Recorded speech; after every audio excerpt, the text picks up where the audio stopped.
ये बीमारी जब तक पकड़ में आती है तब तक ये इरिवर्सिबल डैमेज, जो मतलब हम उलट नहीं सकते, वहाँ तक पहुँच चुकी होती है। सारा दिन आपको लग रहा है कि गाड़ी में बैठे एकदम से सो जाएंगे या बातें करते हुए सो जाएंगे, या रात को खुद ही लगने लग गया कि यार सांस भूखा आता है, तो ऐसे केसेस में एक स्लीप स्टडी जरूर कराइए। ਖਰਾਟੇ ਜਿਹੜਾ ਅਸੀਂ ਘਰ ਘਰ ਦੀ ਮੁਸ਼ਕਲ ਹੈਗੀ ਹੈ ਤੇ ਇਸ ਦੇ ਸਭ ਤੋਂ ਪਹਿਲਾਂ ਸਿੰਪਟਮ ਕਿਉਂਕਿ ਜਾਣਨਾ ਚਾਹਣਗੇ ਲੋਕ ਵੀ ਕਿੱਥੋਂ ਕਿਵੇਂ ਸ਼ੁਰੂ ਹੁੰਦਾ। इसको हम हर इंसान को जिसको खराटे आते हैं वो एक बीमारी का लक्षण नहीं है, बट जिन लोगों को ये बीमारी होती है तो उनको खराटे ज़रूर आते हैं। उसके बाद मैंने फिर जलंधर में ही किसी डॉक्टर को दिखाया, उन्होंने मुझे सी पाइप रिकमेंड की और उनका हमने सी पैप हटवाया है।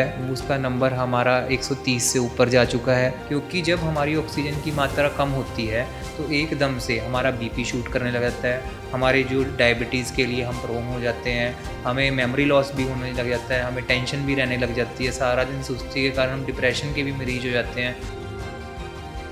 हर बंदे ਨੂੰ ਤਾਂ ਪਤਾ ਵੀ ਨਹੀਂ ਵੀ ਆਕਸੀਜਨ ਲੈਵਲ ਕੀ ਹੁੰਦਾ ਹੈ, ਵੀ ਕਿੰਨਾ ਸਾਨੂੰ ਚਾਹੀਦਾ। ਆਪਣਾ ਲੈਵਲ ਕਿੰਨਾ ਹੋਣਾ ਚਾਹੀਦਾ, ਜਦੋਂ ਘਟਦਾ ਤਾਂ ਉਹ ਲੈਵਲ ਕਿੰਨਾ ਤੱਕ ਪਹੁੰਚ ਜਾਂਦਾ ਹੈ। ऑक्सीजन की मात्रा जनरली 98-99% तक मानी जाती है और सोते हुए 95% तक हम उसको नॉर्मल मानते हैं। भी आपका 90 से नीचे लेवल आ जाए तो हॉस्पिटल में जाइए। क्यों?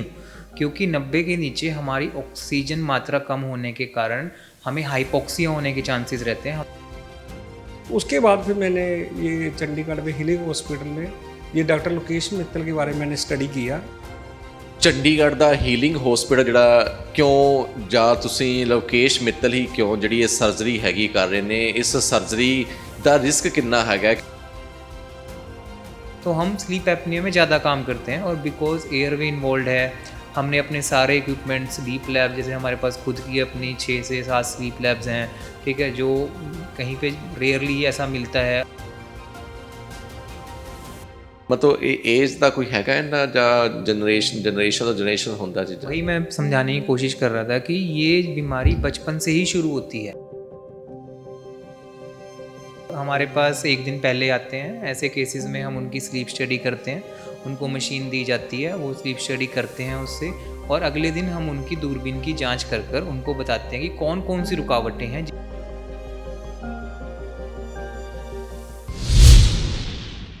ਸਵਾਗਤ ਹੈ, ਤੁਸੀਂ ਦੇਖ ਰਹੇ ਹੋ ਡੇਲੀ ਪੋਸਟ ਪੰਜਾਬੀ। ਅਸੀਂ ਅਕਸਰ ਹਰ ਘਰ ਦੀ ਮੁਸ਼ਕਲ ਹੈਗੀ ਬਿਮਾਰੀ, ਅਸੀਂ ਇਸ ਨੂੰ ਕਹਿੰਦੇ, ਅਸੀਂ ਨਹੀਂ ਡਾਕਟਰ ਬਿਮਾਰੀ ਕਹਿੰਦੇ ਨੇ ਇਸ ਨੂੰ, ਤੇ ਇਸ ਦਾ ਜਿਹੜਾ ਇਲਾਜ ਹੈਗਾ ਕਹਿੰਦੇ ਨੇ ਕਿ ਜੜ ਤੋਂ ਇਲਾਜ ਹੈਗਾ ਘਰਾੜੇ, ਜਿਹਨੂੰ ਖਰਾਟੇ ਅਸੀਂ ਕਹਿ ਦਿੰਦੇ ਹਾਂ। ਕਈ ਲੋਕ ਮਾਰਦੇ ਨੇ ਤਾਂ ਨਾਲ ਦੇ ਵੀ ਨੀਂਦ ਡਿਸਟਰਬ ਹੁੰਦੀ ਹੈ, ਪਰ ਜਿਹੜਾ ਬੰਦਾ ਖਰਾਟੇ ਮਾਰ ਰਿਹਾ ਹੁੰਦਾ ਹੈ ਉਸ ਦਾ ਇਹ ਸਰੀਰ 'ਤੇ ਕਿੰਨਾ ਕੁ ਸਾਈਡ ਇਫੈਕਟ ਉਸਦਾ ਲਗਾਤਾਰ ਵੱਧਦਾ ਜਾਂਦਾ, ਕਿਉਂਕਿ ਉਹ ਖਰਾਟੇ ਕਈ ਵਾਰ ਅਸੀਂ ਕਈ ਲੋਕ ਲਗਾਤਾਰ ਮਾਰਨ ਲੱਗ ਜਾਂਦੇ ਤਾਂ ਉਸਨੂੰ ਉਸ ਤੋਂ ਬਾਅਦ ਸੀ ਪੈਪ ਦੀ ਵਰਤੋਂ ਕਰਨੀ ਪੈਂਦੀ ਹੈ। ਤਾਂ ਇਸ ਸਮੇਂ ਸਾਡੇ ਨਾਲ ਹੀਲਿੰਗ ਹਸਪੀਟਲ ਜਿਹੜਾ ਚੰਡੀਗੜ੍ਹ ਦੇ 34 'ਚ ਮੌਜੂਦ ਹੈਗਾ ਲੋਕੇਸ਼ ਮਿੱਤਲ, ਜਿਹੜੇ ਇਸ ਚੀਜ਼ ਦੇ ਆਪਦੇ ਆਪ ਨੂੰ ਮਾਹਰ ਦੱਸਦੇ ਨੇ, ਉਹਨਾਂ ਨਾਲ ਗੱਲਬਾਤ ਕਰਦੇ ਹਾਂ। ਡਾਕਟਰ ਸਾਹਿਬ ਸਵਾਗਤ है डेली पोस्ट में आप ही। सत श्री अकाल जी, सत श्री अकाल। मेरा नाम डॉक्टर लवकेश मित्तल है। मैं यहाँ पर खराटों से जो सांस रुकने की प्रॉब्लम है उसका इलाज किया जाता है, और हम यहाँ पर काफ़ी सक्सेसफुली काफ़ी लोगों का इसमें इलाज कर भी रहे हैं, जिसमें हमने अबव 500 लोगों को इस सी पैप की मशीन से, और जिन लोगों को सी पैप की ज़रूरत भी नहीं पड़ी तो ऐसे केसेस को हमने 2000 से ऊपर ठीक भी किया है। ਡਾਕਟਰ ਸਾਹਿਬ ਸਲੀਪ ਐਪਨੀਆ ਜਿਵੇਂ ਤੁਸੀਂ ਇਸ ਨੂੰ ਸਰਜਰੀ ਕਹਿੰਦੇ ਹੋ, ਖਰਾਟੇ ਜਿਹੜਾ ਅਸੀਂ ਘਰ ਘਰ ਦੀ ਮੁਸ਼ਕਲ ਹੈਗੀ ਹੈ, ਤੇ ਇਸ ਦੇ ਸਭ ਤੋਂ ਪਹਿਲਾਂ ਸਿੰਪਟਮ ਕਿਉਂਕਿ ਜਾਣਨਾ ਚਾਹਣਗੇ ਲੋਕ ਵੀ ਕਿੱਥੋਂ ਕਿਵੇਂ ਸ਼ੁਰੂ ਹੁੰਦਾ, ਜਿਵੇਂ ਆਮ ਖਰਾਟੇ ਹੁੰਦੇ ਨੇ ਜਾਂ ਉਸ ਦਾ ਕੋਈ ਰੂਪ ਹੁੰਦਾ, ਜਿਵੇਂ ਤੁਸੀਂ ਤੁਹਾਡੇ ਆਪਰੇਸ਼ਨ ਤੱਕ ਗੱਲ ਪਹੁੰਚ ਜਾਂਦੀ ਹੈ? देखिए खराटे, इसको हम हर इंसान को जिसको खराटे आते हैं वो एक बीमारी का लक्षण नहीं है, बट जिन लोगों को ये बीमारी होती है तो उनको खराटे ज़रूर आते हैं। अब इस बात को समझना ज़रूरी है कि अगर हम बहुत साइलेंट खराटे ले रहे हैं, बहुत कम मात्रा में खराटे ले रहे हैं, हमारे अगल बगल वालों को नहीं समझ में आ रहा, या हम सिर्फ थकान के टाइम, या कई लोग दारू पीने के बाद अगर उनको खराटे आते और नॉर्मल टाइम पे नहीं आते, तो ऐसे केसेस में ये बीमारी के साथ नहीं जुड़ा होता।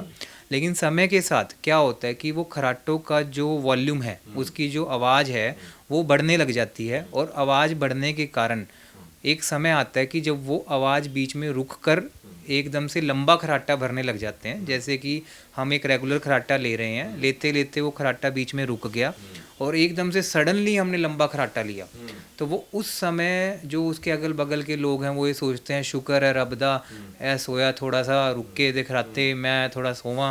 बट इस टाइम ऐसा नहीं होता, उस टाइम अपना सांस ही रुक जाता है और एकदम से वो लंबा सांस भरता है। तो जब ये बीमारी एक स्टेप बाय स्टेप बढ़ती चली जाती है तो ऐसे केसेस में पेशेंट का एकदम से वज़न बढ़ना शुरू हो जाता है, उसको ये समझ नहीं आता कि मेरा वज़न इतना क्यों बढ़ रहा है। तो उसका एक डायरेक्ट रिलेशन होता है हमारे मेटाबॉलिज्म से। जब हम खराटे लेते लेते बीच में खराटे रुक जाते हैं तो हमारी ऑक्सीजन की मात्रा फॉल करने लग जाती है और ऐसे केसेस में हमारी बॉडी का मेटाबॉलिज्म बढ़ जाता है।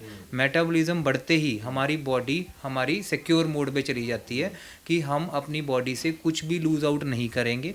और ऐसे केसेस में पेशेंट को हंगर बाउट्स, जिसको पंजाबी में भूख की तलब कहते हैं, ऐसी भी भूख की तलबें उनको ऐसी लगती है कि जिसमें वो बहुत कुछ खा जाते हैं, जिससे उसकी बॉडी के फैट रिजर्व्स बढ़ने लग जाते हैं। और जब वो वज़न बढ़ता है तो और हमारी रुकावटें बढ़ती चली जाती हैं। वो रुकावटें हमारी नाक से लेके छाती तक के सांस के रास्ते में रहती हैं, जो कि नाक की हड्डी, नाक के मांस फूलना, तालू बड़ा होना, टॉन्सिल्स बड़े होना, एडिनोइड टिश्यू जो बचपन से ही रहता है। हाँ, तो फिर हमें इसमें डायग्नोस्टिक के लिए इसमें सबसे पहले हमें इसकी स्लीप स्टडी करके देखना होता है कि हमारा 1 घंटे में कितनी बार सांस रुक रहा है, उसको AHI स्कोर्स कहा जाता है। अगर हमारा 5 से ज़्यादा रुक रहा है तो वो कहीं ना कहीं हमारे लिए और आपके लिए भी एक चिंता का विषय हो जाता है। अगर कोई आपको मशीन लगाकर आपको मॉनिटर पे दिखाए कि मेरा 15 बार सांस रुक रहा है, तो आप भी उस दिन अस्पताल से नहीं जाओगे कि भाई ये 15 बार सांस रुक रहा है, इसको ठीक करो। क्योंकि हम घर में सो रहे हैं, हमें पता नहीं चल रहा है इस चीज़ का, और ये चीज़ आपके स्पाउस को, जो आपको सोते हुए देख रहे हैं, ब्रदर सिस्टर मदर, तो उनको ज़्यादा पता रहती है। और ये बीमारी जब तक पकड़ में आती है तब तक ये इरिवर्सिबल डैमेज, जो मतलब हम उलट नहीं सकते, वहाँ तक पहुँच चुकी होती है। तो आज इस माध्यम से मैं ज़रूर मरीजों को एक संकेत देना चाहूँगा कि अगर आप खराटे लेते लेते बीच में आपका खराटा रुक जाता है और उसके बाद एक आप लंबा खराटा भरते हो, तो पहला जो सिम्टम जो आज आपने इस वीडियो से सीखा वो आपने नहीं भूलना। अगर आपको खुद भी पता है कि आप खराटे मारते हो तो आप अपनी वाइफ को, स्पाउस को, जो भी आपको सोते हुए देख रहा है, उनको इस साइन को ढूंढने को ज़रूर बोलें। दिन में बैठे बैठे सुस्ती आना, आप कहीं चेयर पे बैठे हैं सो गए, मीटिंग में बैठे हैं सो गए, गाड़ी में चला रहे हैं उस टाइम भी कई बार एक्सीडेंट हो चुके हैं लोगों के, बगल में बैठे हैं बात करते करते सो गए, तो ऐसे में भी ये एक बीमारी का बहुत बड़ा लक्षण है। सारा दिन सुस्ती में रहता है मरीज और उसको ऐसा लगता है कि उसको कुछ नहीं करना, जब भी उसको बोलो सोने को वो सोने के लिए तैयार है और उधर से वजन बढ़ रहा है। ਮਤਲਬ ਤੁਹਾਡੀ ਤੁਸੀਂ ਆਪਦੀ ਜਿਹੜੀ ਕਿਤਾਬੀ ਭਾਸ਼ਾ 'ਚ ਇਹ ਗੱਲ ਕਰਦੇ ਕਿ ਤੁਹਾਡੇ ਕੋਲ ਲੋਕ ਆਉਂਦੇ ਨੇ ਗੱਲਾਂ ਦੱਸਦੇ ਨੇ ਵੀ ਇਦਾਂ ਦਾ ਸਿੰਪਟਮ ਹੁੰਦੇ ਨੇ ਸਾਡੇ ਨਾਲ? देखो, जो भी किताबों में लिखा जाता है वो लोगों से ही पूछ के लिखा जाता है, लिखने वाला भी तो इंसान है। तो ऐसे ही जो किताबों में लिखा है वो लोगों ने ही बताया है।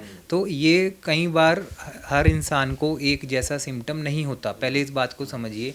अगर मुझे बुखार आएगा और आपको बुखार आएगा तो क्या पता मैं तड़प जाऊं और आपको कुछ भी ना हो।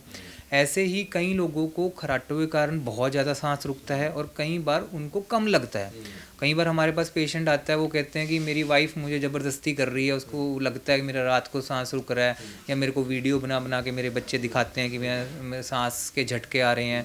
कई लोग तो सोते सोते अपने आप ही उठकर चेयर पर बैठ जाते हैं, उनको पता ही नहीं होता कि वो उठ के वहाँ पे जा चुके हैं, क्योंकि उनकी बॉडी वो रिस्पॉन्स दे रही है। कई बार पेशेंट को रात को बहुत बार पेशाब भी जाने लग जाता है, उन्हें लगता है वो कोई डायबिटीज़ ना होगी हो या किडनी का कोई प्रॉब्लम ना होगा, वो भी चेक करा लेते हैं। तो जब हमें पता चलता है कि जब हमें रेफर्स आते हैं कि डॉक्टर साहब इन्हें हमें तो सब कुछ चेक कर लिया, एक बार स्लीप की भी एनालिसिस कर लो, तब जाके ये सब चीज़ें वहाँ तक पहुँचती हैं। बट इस लेवल को सीरियसलेस लेवल पर कौन लेके आएगा? सबसे पहले जो अगर आपको दिन के अंदर सुस्ती रहती है तो उसको इग्नोर मत कीजिए।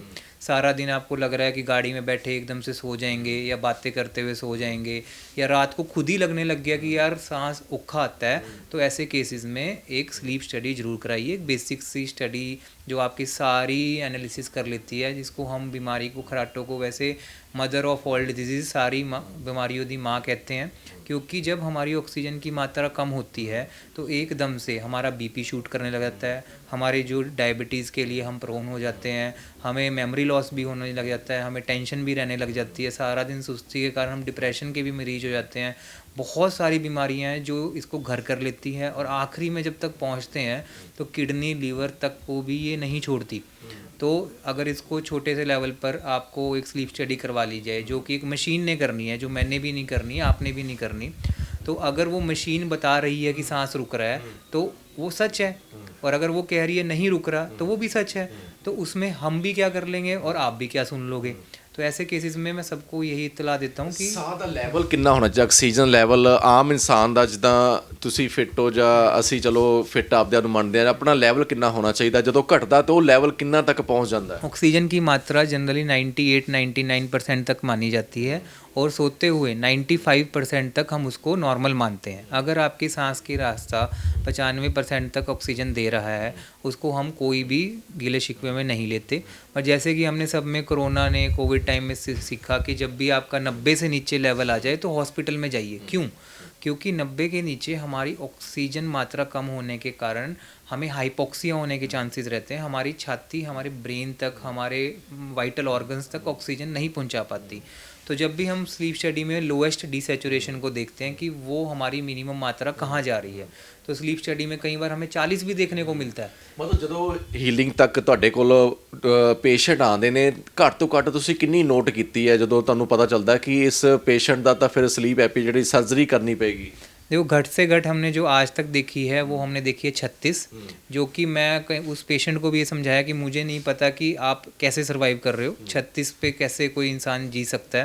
मतलब जी जान का भी खतरा है? हाँ जी हाँ, जब ऑक्सीजन की मात्रा कम होगी, मानिए कि हम अब आप लोग कोई भी लद्दाख साइड या कश्मीर साइड जाएगा तो वहाँ पे बैरिकेड्स लगे हुए हैं इस चीज़ के कि low oxygen do not enter, civilians की एंट्री नहीं है वहाँ, और वहाँ तो ऑक्सीजन 90 है। आप यही चीज़ को 40, 45, 50, 55 पे यहाँ पे जहाँ पे ऑक्सीजन 100% चल रही है वहाँ पे उसके साथ कैसे जी रहे हैं।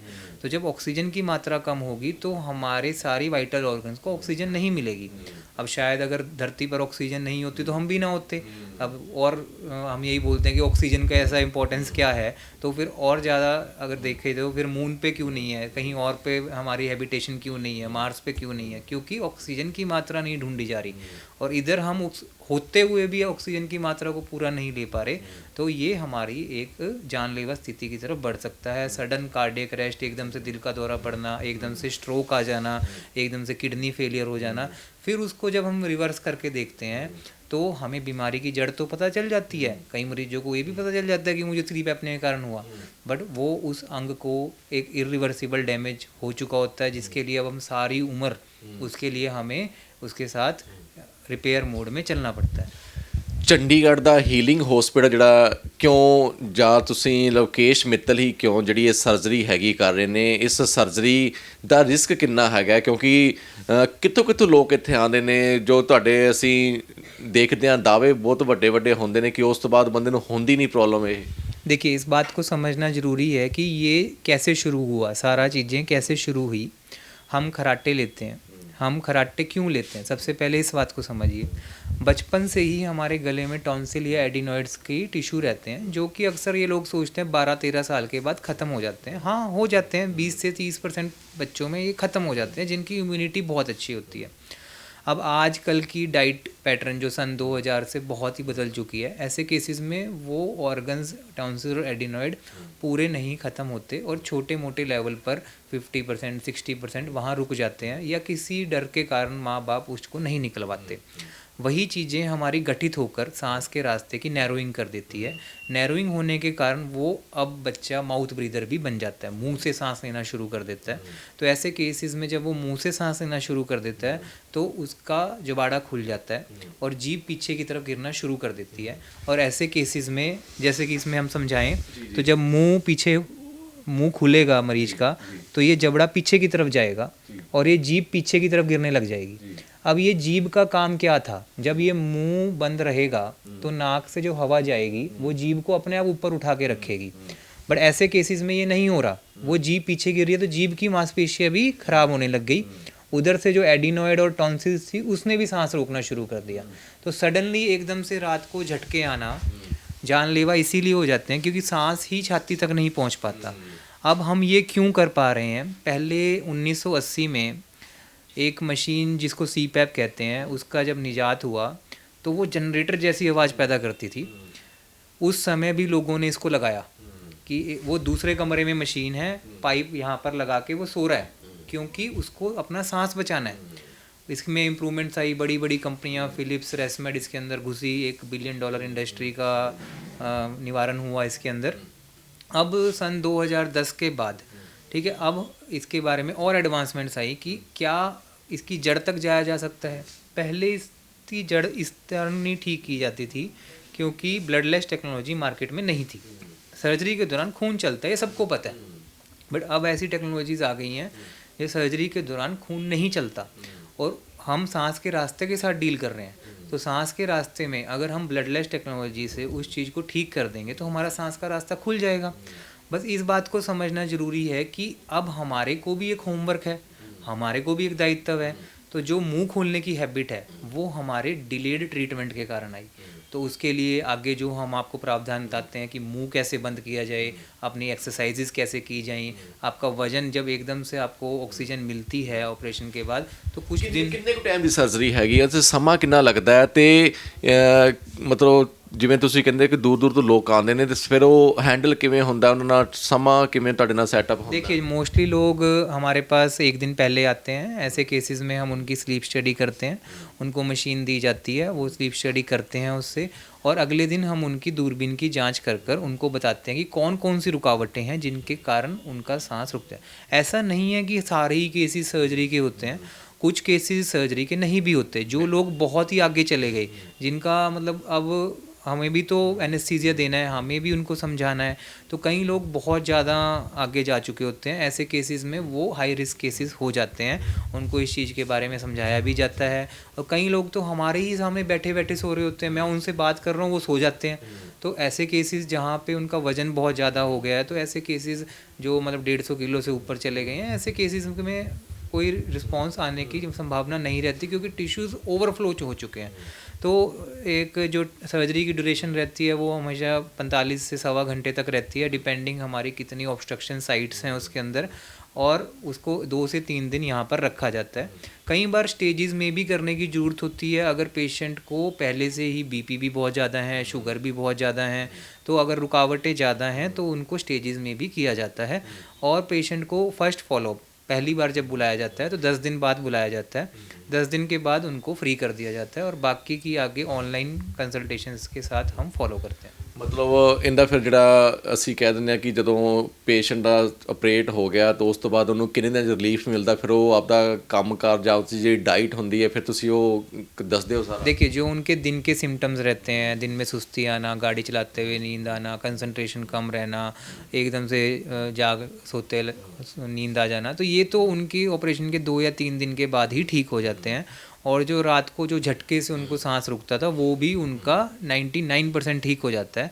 थोड़े बहुत खराटे रहते हैं जो कि वजन के साथ, जीभ की मोटाई के साथ जुड़े होते हैं, हमारी मुंह के सांस लेने के कारण जुड़े होते हैं, तो उनको आगे उनकी एक्सरसाइजेज बताई जाती हैं कि भाई कैसे उसकी माउथ ब्रीदिंग को हम ख़त्म किया जाए।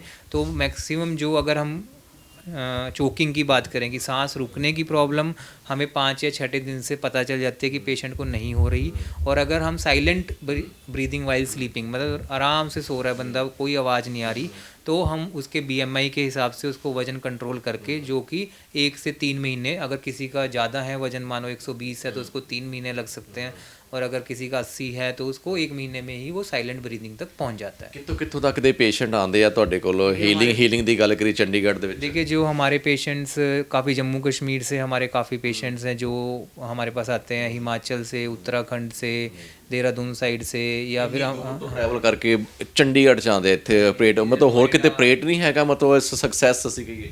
नहीं, देखो ऑपरेट करने के लिए है, बट हम इसमें स्पेशल काम कर रहे हैं। हम जनरली अगर कोई मेरे पास कान के वो सर्जरी के लिए आएगा तो मैं उन्हें बोलता हूँ कि आप उस डॉक्टर के पास जाइए, वो इसमें ज़्यादा काम करते हैं।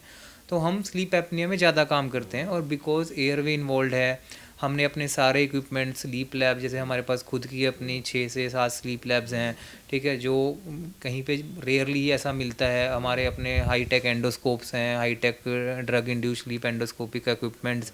ये जो इंफ्रास्ट्रक्चर डिमांड्स हैं इसकी थोड़ी ज़्यादा हैं। ये सर्जरी भी अभी 10-15 साल से ही मार्केट में आई है, तो ऐसा हर जगह वो करोड़ों का इंफ्रास्ट्रक्चर लगाना। ਆਪਰੇਸ਼ਨ ਹੋਣ ਤੱਕ ਤੁਸੀਂ ਸਰਜਰੀ ਆਪਦੀ ਗਿਣਤੀ ਦੇ ਹਿਸਾਬ ਨਾਲ ਤੁਸੀਂ ਤੁਹਾਡੇ ਕੋਲ ਅੰਦਾਜ਼ਾ ਹੋਏਗਾ को CPAP लगा हुआ था और उनका हमने CPAP हटवाया है, उसका नंबर हमारा 130 से ऊपर जा चुका है। और जिन लोगों ने CPAP को ऑप्ट ही नहीं किया और जिन्होंने बोला कि जो पहले ही समझ गए, उनका नंबर हमारा 1000-1200 से ऊपर जा चुका है। तो ओवरऑल अगर देखें तो स्लीप एपनिया में हम अराउंड 1300-1400 सर्जरीज कर चुके हैं, जो कि हम डेली बेसिस पे 2 या 3 करते हैं जो आज की स्थिति में। ਮਤਲਬ ਤੁਸੀਂ ਦਾਅਵੇ ਤਾਂ ਕਰਦੇ ਹੋ ਦੂਰ ਦੂਰ ਤੋਂ ਆਉਂਦੇ ਹੋ, ਤੁਸੀਂ ਮਿਲਵਾ ਵੀ ਸਕਦੇ ਹੋ ਉਹਨਾਂ ਨਾਲ, ਕਿਉਂਕਿ ਹੁਣ ਚੰਡੀਗੜ੍ਹ ਕਸ਼ਮੀਰ 1000 ਕਿਲੋਮੀਟਰ ਦੇ ਦਸੀਏ, ਯੂਪੀ ਤੁਸੀਂ ਕਹਿ ਰਹੇ ਹੋ, MP ਕਹਿ ਰਹੇ ਹੋ, ਨੀਅਰ ਅਬਾਊਟ ਇੰਨੇ ਕਿਲੋਮੀਟਰ ਦੇ ਏਰੀਆ 'ਚ ਹੈਗੇ ਨੇ। ਅਸੀਂ ਜਾਣਨਾ ਚਾਹਾਂਗੇ कि ਇੱਥੇ ਲੋਕ ਆਉਂਦੇ ਆ। देखो मैं अभी जानता नहीं हूँ, वैसे आप बाहर हमारी OPD के पेशेंट्स रहते ही हैं ऑलमोस्ट, शायद आपको 3-4 पेशेंट्स मिल जाएं। जब आप बाहर जाएंगे तो आप उनसे बात कर सकते हैं। अभी मुझे नहीं पता बाहर कौन वेट कर रहे होंगे, तो आप एक बार उनसे बात कर लीजिए। ਮੇਰਾ ਆਖਰੀ ਸਵਾਲ ਹੈਗਾ ਬੱਚਿਆਂ ਮਤਲਬ ਇਹ ਏਜ ਦਾ ਕੋਈ ਹੈਗਾ ਇਹਨਾਂ ਜਾਂ ਜਨਰੇਸ਼ਨ ਤੋਂ ਜਨਰੇਸ਼ਨ ਹੁੰਦਾ ਚੀਜ਼ਾਂ? वही मैं समझाने की कोशिश कर रहा था कि ये बीमारी बचपन से ही शुरू होती है। उसको एक मियर टॉन्सिल्स और एडिनॉइड्स के माध्यम से जाना जाता है। वो टॉन्सिल और एडिनॉइड गले में मांस होते हैं जो सांस के रास्ते में मांस हैं। अब टॉन्सिल्स यहाँ पर हैं, एडिनॉइड्स यहाँ पर हैं, तो जब वो बच्चा नाक से सांस नहीं ले पाएगा तो इवेंचुअली वो मुंह खोल के सांस लेना शुरू करेगा। जब वो मुंह खोल के सांस लेना शुरू करेगा तो उसकी जीभ मोटी होने लग जाएगी। जीभ मोटी होने लग जाएगी, एक बहुत बड़ा कैस्केड में वो फंस जाता है। फिर आखिरी में क्या होता है, वो एक मशीन लगाता है, जैसे कि वो मशीन हम देख पा रहे हैं, वो मशीन लगाता है, उसके वो वहाँ से सांस फेंकेगी और जितनी भी रुकावटों के बीच में से सांस फैला के एक आर्टिफिशियल एयर हमारी छाती में फेंकेगी। ਮਤਲਬ ਜਾਨਲੇਵਾ ਆ ਗਈ ਜਿੱਦਾਂ ਲਾਈ ਮਸ਼ੀਨ ਜੇ ਲਾਈਟ ਚਲੀ ਗਈ ਜਾਂ ਕੋਈ ਜਾਂ इंसिडेंट हो गया तो बंदे की जान में खतरा है। कई लोगों को तो इसमें इतना ज़्यादा एम्बेरसमेंट हो जाता है, जो हमारे पेशेंट्स हमें बताते हैं कि उन्हें घर से कहीं जाने में ही बड़ी प्रॉब्लम हो जाती है। वो कहते हैं यार हम कहाँ जाएं, कि किसी रिलेटिव के जाएंगे तो कैसे मशीन लेके जाएंगे, शादी में जाएंगे तो कैसे लेके जाएंगे, यानी फ़्लाइट में जाएंगे तो कहीं। एक हमारे नेशनल हाईवेज़ के पेशेंट थे, उन्होंने हमें बताया कि सर मैं MP में भी काम करता हूँ, मैं राजस्थान में भी काम करता हूँ, मेरे को तो मैं फ़्लाइट ही नहीं ले सकता, मैं बस इनोवा में अपना बेड बना के CPAP लगा के वहाँ पे ट्रैवल करता हूँ। जो चीज़ मैं 2 घंटे में कर सकता हूँ मैं उसके लिए 24 घंटे की ट्रैवलिंग करता हूँ। तो ये बहुत कोर लेवल की प्रॉब्लम्स हैं जो कई बार पेशेंट भी अपने से शेयर नहीं करता, इवन कि वो अपने मन में ही छुपा लेते हैं इस दुख को। तो शायद आपके माध्यम से हम उनके मन तक घुसें, उनको समझाएं। देखिए ऐसा नहीं है कि हर कोई हमारे पास आएगा, हर कोई बोलेगा कि, बट आप इस बात को समझिए, अगर हम कुछ आपको समझाने की कोशिश कर रहे हैं तो एक बार मिलने में कोई गलती या कोई शिकवा नहीं है। हमसे मिलिए, हमसे समझिए। हमारे मोस्टली जब भी आप OPDs में आएंगे, हमारे पोस्ट ऑपरेटिव पेशेंट्स भी आए ही होते हैं, उनसे भी आप मिलिए, या फिर आपके इलाके के जो पेशेंट्स हैं उनके नंबर हम आपको प्रोवाइड कर सकते हैं, उनसे बात कीजिए। बट अगर आप हाई रिस्क केस हैं, आपको खुद ही पता है कि आपका वज़न बहुत ज़्यादा है, आपका BP बहुत ज़्यादा है, आपका शुगर बहुत ज़्यादा है, तो ये सोच के मत आइए कि हम साथ की साथ ही सब कुछ करने लग जाएंगे। आपको सबसे पहले कंट्रोल किया जाएगा, आपको रडार में रखा जाएगा और फिर ये सब चीज़ें आगे सिंप्लीफाइड सॉल्यूशन जड़ तक जाया जाएगा। इसमें हमारी कॉल रहती है, पेशेंट की जल्दबाजी हम बेयर नहीं करते। ਜੀ ਡਾਕਟਰ ਸਾਹਿਬ ਤੁਹਾਡਾ ਬਹੁਤ ਬਹੁਤ ਧੰਨਵਾਦ। थैंक यू सर, थैंक ਮੈਂ ਜਦੋਂ ਇਹ ਰਾਤ ਨੂੰ ਸੁੱਤਾ ਸੀ ਨਾ, ਹੁਣੇ ਕੋਈ 10 ਦਿਨ ਪਹਿਲੇ, ਤੇ ਮੈਂ ਰਾਤ ਨੂੰ ਦੇਖਿਆ, ਮੈਂ ਕਿਹਾ ਸਾਹ ਕਿਉਂ ਰੁਕਦਾ ਹੈ।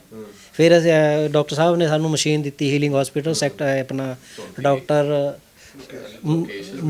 लोकेश मित्तल, उन्होंने हमें दिया मशीन, रात में मशीन लगाई, जब ये सो गया है वो मशीन ने फिर इसका जो ग्राफ था वो दिया, लास्ट ग्राफ जो है 49, 49 मतलब ऑक्सीजन लेवल 49 आया। ऑक्सीजन लेवल ਜਦੋਂ ਕਿ ਹੋਣਾ ਚਾਹੀਦਾ 90, नहीं 87 से तो ऊपर होना चाहिए। ਯੰਗ ਹੈਗਾ ਮੁੰਡਾ, ਜੇਕਰ ਬਜ਼ੁਰਗ ਦਾ ਵੀ ਹੋਵੇ ਤਾਂ ਮਤਲਬ 30 ਸਾਲ ਦੀ ਏਜ ਹੈ ਮਹਾਰਾਜ। 30 ਸਾਲ ਹਾਂ ਹਾਂ 30 ਸਾਲ ਦੀ ਏਜ 'ਚ ਹੋਇਆ ਹੈ।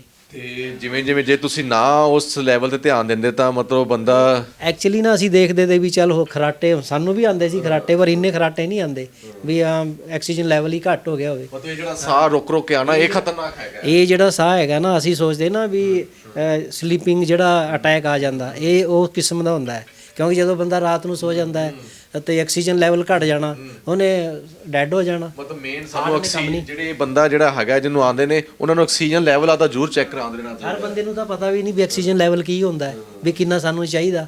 ਅਸੀਂ ਤਾਂ ਡਾਕਟਰ ਸਾਹਿਬ ਨੇ ਸਾਨੂੰ ਦੱਸਿਆ, ਮੈਂ ਗ੍ਰਾਫ ਦੇਖਿਆ ਤਾਂ ਕਰਕੇ ਮੈਨੂੰ ਪਤਾ ਲੱਗਿਆ 49-50% ਆ ਗਿਆ। 90 ਤੱਕ ਹੋਣਾ ਚਾਹੀਦਾ ਸੀ। ਹਾਂ, ਜਦੋਂ ਕਿ ਇਹਦੇ ਘੱਟ ਹੋ ਜੇ ਤਾਂ ਬੰਦਾ ਤਾਂ ਗਿਆ ਫਿਰ। ਸੋ ਸਾਡੇ ਨਾਲ ਇੱਕ ਹੋਰ ਮਰੀਜ਼ ਜਿਨ੍ਹਾਂ ਨੇ ਸਰਜਰੀ ਕਰਾਈ ਹੈ, ਐਪੀਆ ਜਿਹੜੀ ਸਰਜਰੀ ਹੈਗੀ ਹੈ ਸਲੀਪ ਐਪੀਆ, ਕਿਵੇਂ ਤੁਹਾਨੂੰ ਪਹਿਲਾਂ ਕਿੰਨੇ ਟਾਈਮ ਤੋਂ ਪ੍ਰੋਬਲਮ ਹੈਗੀ ਸੀ? ਪਹਿਲੇ 2-2.5 ਸਾਲ ਤੋਂ ਪ੍ਰੋਬਲਮ ਸੀਗਾ ਤੇ ਹੁਣ 10 ਡੇਜ਼ ਹੋ ਗਿਆ ਆਪਾਂ ਨੂੰ ਆਪਰੇਸ਼ਨ ਕਰਵਾਤੇ ਹੋਏ। ਹੁਣ ਪਹਿਲੋਂ ਤੋਂ ਬਹੁਤ ਬੈਟਰ ਹੈ। ਤੇ ਪਹਿਲਾਂ ਨੀਂਦ ਨਹੀਂ ਆਉਂਦੀ ਸੀ ਜਾਂ ਤੁਸੀਂ ਕਹਿ ਰਹੇ ਸੀ ਜਿਵੇਂ ਗੱਡੀ ਚ ਆਉਂਦਿਆਂ ਦੇ ਅੱਜ ਡਰਾਈਵਰ ਦੱਸ ਰਿਹਾ ਵੀ ਹਾਂ ਤੁਸੀਂ ਅੱਜ ਹੀ ਡਰਾਈਵਰ ਵੀ ਮੇਰਾ ਦੱਸਿਆ ਕਿ ਸਰ ਤੁਸੀਂ ਪਹਿਲਾਂ ਤੋਂ ਵਧੀਆ, ਜਿਵੇਂ ਗੱਡੀ 'ਚ ਬਹਿ ਤੇ ਖਰਾਟੇ ਮਾਰਨਾ ਸਟਾਰਟ ਹੋ ਜਾਣਾ ਸੀਗਾ ਤੇ ਹੁਣ ਤੋਂ ਵਧੀਆ ਆਇਆ ਗੱਡੀ 'ਚ। ਉਹ ਕਹਿੰਦਾ ਪਿਆ ਸੀਗਾ ਕਿ ਸਰ ਤੁਸੀਂ ਅੱਜ ਤੋਂ ਵਧੀਆ।